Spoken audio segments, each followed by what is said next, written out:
I could tell you that this behemoth shoots one of the largest pistol rounds in the world, or that it weighs as much as 2 fully loaded Glock 17s, plus a 6-inch sub, but does this legendary handgun really need an introduction? Cemented in popular culture by the likes of Counter-Strike, The Matrix, and now Deadpool, not to mention this scene from Snatch. .50. Last year, I had the pleasure of shooting the real Desert Eagle, in 50 Action Express of course, and say what you will about practicality, this gun gets the heart racing. Especially if you don't expect the recoil. What's going on? Vincent here, bringing you another Toronto Airsoft video from the land that has brought us Hawaiian Pizza? I usually split my pizzas half Canadian, half Hawaiian. I guess that means it's still all Canadian? Thanks for the Canadian comment, Jonathan W. I didn't have a personal hand in picking the giveaway winners, but I will be featuring some of my personal favorites. Today, we have the pleasure of checking out the newly released, Cybergun licensed, WE produced Desert Eagle, or Weagle for short. Thanks, Panda.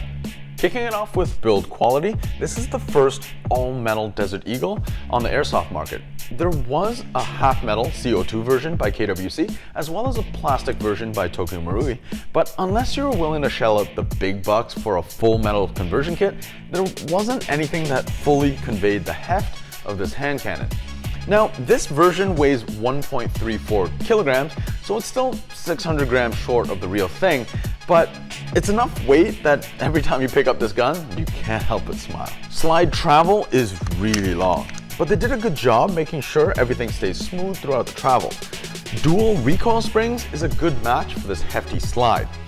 And the metal-on-metal contact makes it a really satisfying sound when it goes back in the battery.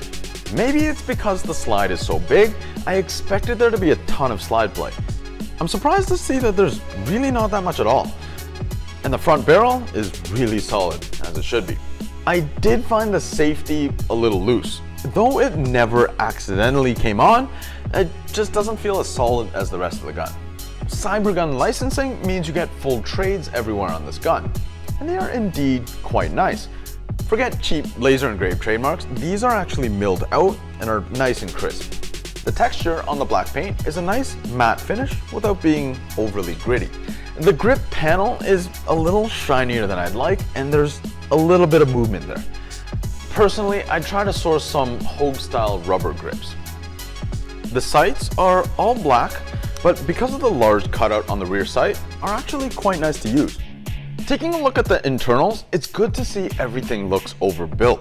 Slide rails run the length of the gun, providing that nice smooth travel. Air nozzle and piston is huge, giving the gun a nice hefty kick.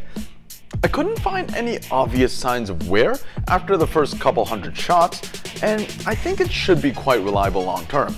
But with such a new gun, only time will tell. The magazine holds 21 rounds and isn't actually all that big. It should fit in most pistol mag pouches, no problem. You'll notice that the little nub that pushes up on the slide release is in the middle of the mag. It's actually a faithful reproduction of the real magazine design. When inserting the mag, it did seem to catch a bit on that mag release. I found the culprit to be the sharp angle at the top of the magazine body. I hope WE does address this, but as you break it in, it does go away. Let's take a look at that trigger. There's a millimeter of dead travel before the actual pull begins. The pull is light and ramps up until the break. Break is a curve rather than a sharp wall. It's right at the end of travel, so no over travel.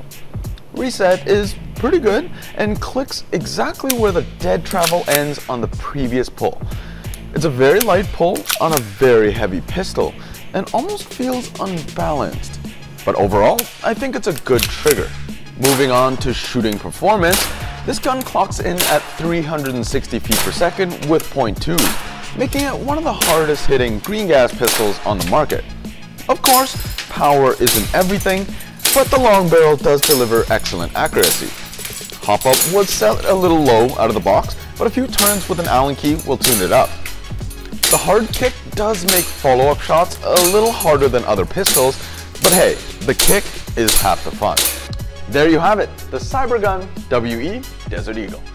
I've said it before, and I'll say it again, I think WE has improved tremendously over the years, and I really think this one does the real one justice. Would I game it? Nah, but would I add one to the collection?